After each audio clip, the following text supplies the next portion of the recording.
किसी ने क्या खूब कहा है कि बेटी को मरवा दिया जिसने पत्नी की कोख में, अब कन्या ढूंढने निकला है वो नवरात्रि के कन्या भोज में।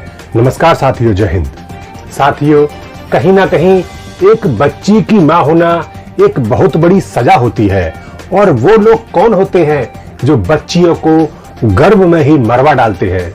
साथियों, जबरदस्ती किसी माँ के पेट में बच्ची को मरवा देना, ये सोचकर ही मेरा तो दिल दहल जाता है। क्या गुजरती होगी उन माओ के ऊपर। और साथियों, अब तो ये एक तरह से एक चलन के सा शुरू हो गया है।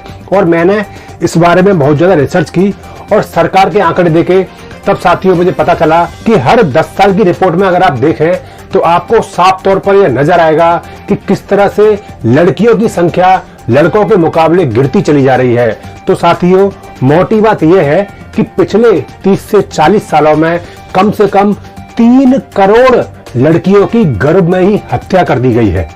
मतलब कि 3 करोड़ बार किसी माँ के पेट में पल रही बच्ची को गिरवा दिया गया।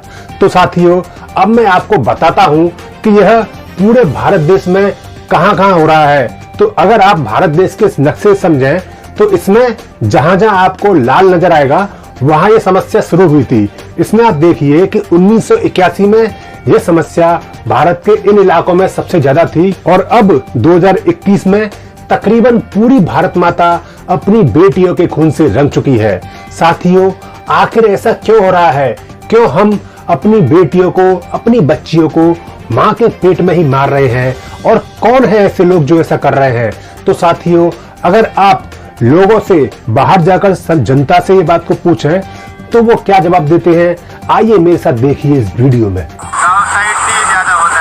mostly happens in the villages where people are still illiterate.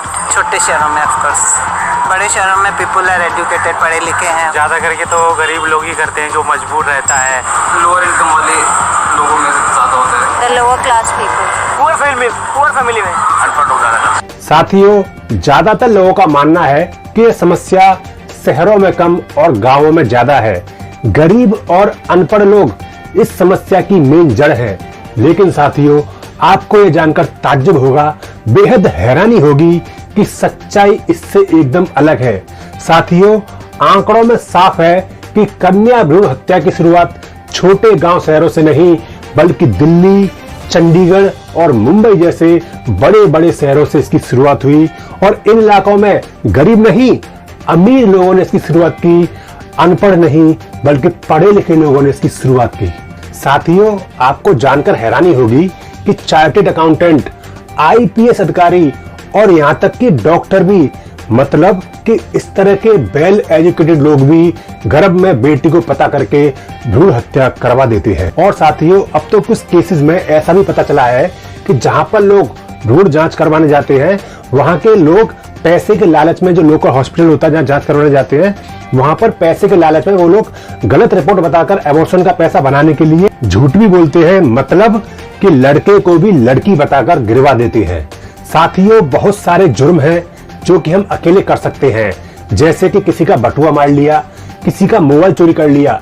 लेकिन यह कन्या भ्रूण हत्या हम अकेले नहीं कर सकते।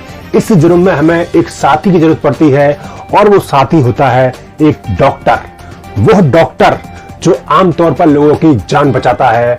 और साथियों, आपको यह जानकर हैरानी होगी कि यह भ्रूण हत्या की जो घटना है वो 1980 में सबसे पहले सरकारी अस्पतालों से शुरू हुई थी। तो साथियों, अगर हम लोग ऐसा ही करते चले जाएंगे तो लड़के और लड़कियों की संख्या में बहुत ज्यादा फर्क आ जाएगा।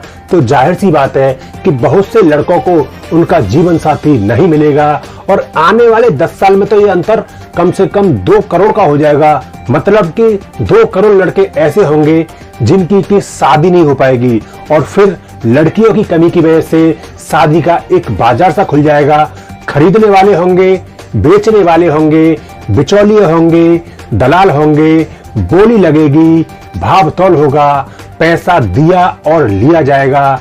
मतलब कि लड़कियों को खरीदा और बेचा जाएगा। और फिर कितने जुर्म होंगे इसका आप अंदाजा भी नहीं लगा सकते। और साथियों, मैं आपको बता दूं कि ऐसा समय भविष्य में आएगा ही नहीं बल्कि आ भी चुका है। और राजस्थान के पलवल में जो कि दिल्ली से काफी नजदीक है। एक रिपोर्ट के मुताबिक लगभग 15,000 औरतें शादी के नाम पर बिहार, छत्तीसगढ़, झारखंड और आंध्र प्रदेश जैसे राज्यों से खरीद कर लाई जाती हैं। साथियों, भारत देश और भारत देश के लोगों को दुनिया भर में आदर सत्कार के लिए जाना जाता है, मगर वो कौन सा मजहब है, कौन सा ईश्वर है, कौन सा अल्लाह है जो इस काम की इजाजत देता है? जरा सोचिए, हर साल तकरीबन 10 लाख बच्चियों की गर्भ में ही हत्या कर दी जाती है। साथियों, यह आंकड़ा बहुत कुछ बोलता है और हमारे बारे में बहुत कुछ बताता भी है। हमारी सोच और हमारे नजरिए को एक आईना दिखाता है। यह देश जिसकी संस्कृति, जिसकी तहजीब पर हमें इतना नाज है, यह आंकड़ा उस देश के गौरव, उस देश की इज्जत और उस देश की जनता के चाल चलन पर एक सवाल उठाता है। तो साथियों, मुझे पूरा विश्वास है कि मेरी इस वीडियो से आपको बहुत कुछ सीखने को मिला होगा, आपकी समझ में बहुत बड़ा बदलाव आया होगा और अब आप ऐसा कोई काम कभी नहीं करेंगे। तो साथियों, इसी के साथ अपने भाई सौरभ को इजाजत दीजिए। अब बदल रहा है भारत। जय हिंद, जय भारत।